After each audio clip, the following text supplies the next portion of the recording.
Comment vous avez appris la mort de votre frère et collègue, le King Kester Emenea? Oui, donc tout a commencé pendant mon séjour à Bukavu. Il y a un ami qui est là-bas qui s'appelle Sele Luka, donc, qui a été appelé par la femme de Kester pour dire qu'on venait de les réopérer du cœur. Et comme il sait mes relations avec Kester, il est tout de suite venu me voir à l'hôtel pour dire que non, j'ai une nouvelle concernant Kester. Et tout de suite, j'ai appelé la femme à Kester, on a parlé. Voilà, il a dit que non, ton frère a un problème, il est aux soins intensifs. Et le problème, c'est sa couverture maladie qui n'est plus à 100%.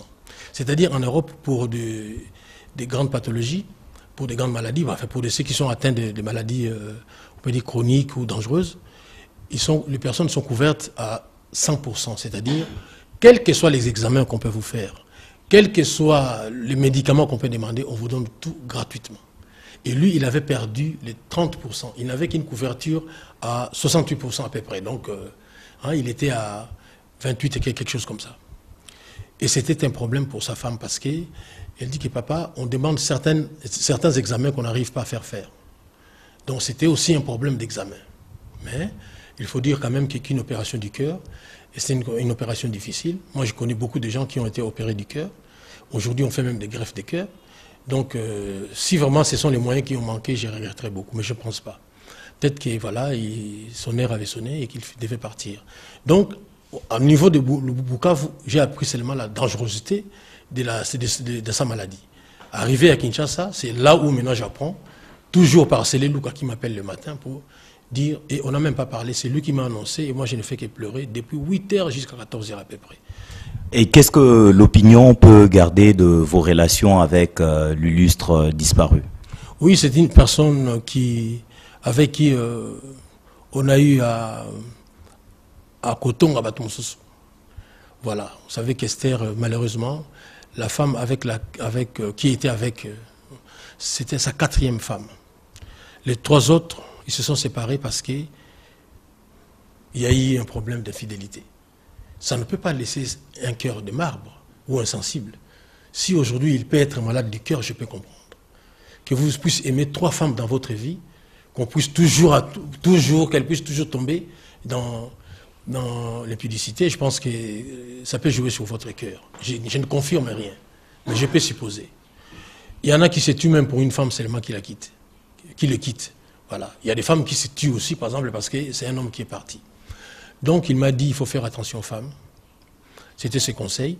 Il m'a dit, il faut faire attention aussi à certains musiciens qu'il m'a donné la liste, que je ne peux pas dire à la télévision. Et puis, il était des très bons conseils. Kester, c'est celui qui nous a appris que même l'affiche doit avoir de la gueule. Il faut que ça parle. Ça donne envie. L'emballage, un parfum peut être mauvais, mais avec un très grand emballage, un emballage très beau, les gens vont acheter. C'est quelqu'un qui était un perfectionniste. C'était un entrepreneur.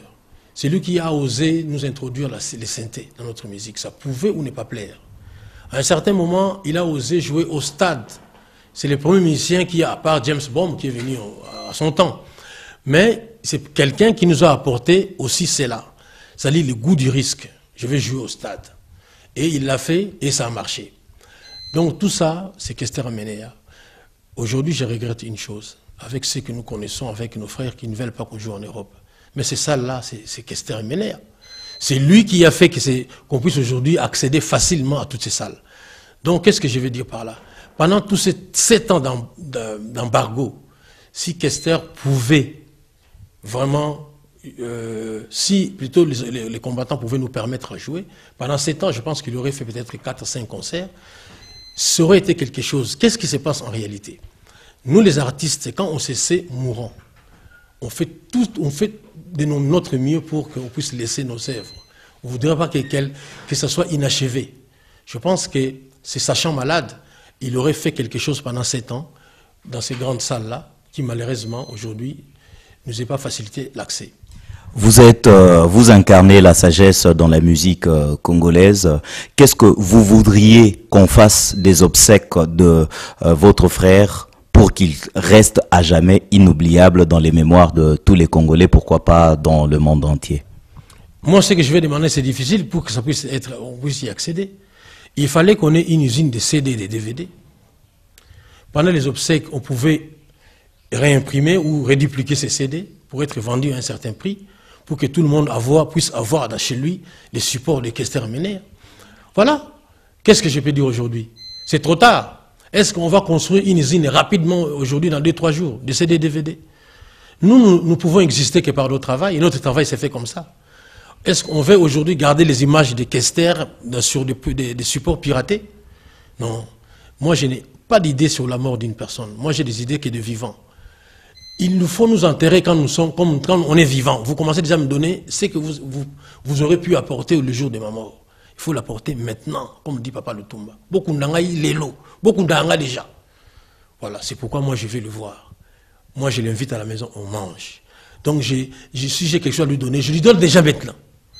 Je ne peux pas attendre le jour de la mort. Admettons le jour de sa mort, je suis par exemple au Japon pour 4 semaines. On va finir à l'enterrer, je ne pourrai rien faire. Donc nous devons apprendre à cela. Et puis Kester, c'est quelqu'un qui m'a appris aussi une chose. Il ne faut pas trop creuser l'écart entre les aînés et les jeunes. On le voit par exemple à l'Olympia, il appelle Tabouley. C'est ça Kester Ménère. Il n'appelle pas quelqu'un de son époque, de sa génération, mais il appelle Tabouley. Voilà. C'est comme Papa Wemba, il a appelé Wendo, par exemple, à un de ses concerts à Bercy. C'est pourquoi on me voit aussi tout le temps avec des gens comme Papa Lutumba. Aujourd'hui, je vis Tabouley parti, il y a des gens qui ont commencé des concerts bidons. Voilà, vous n'avez jamais approché quelqu'un, vous n'avez jamais dit des confidences, mais puisqu'il y a les micros, vous commencez à parler, à dire n'importe quoi. Il faut approcher les gens.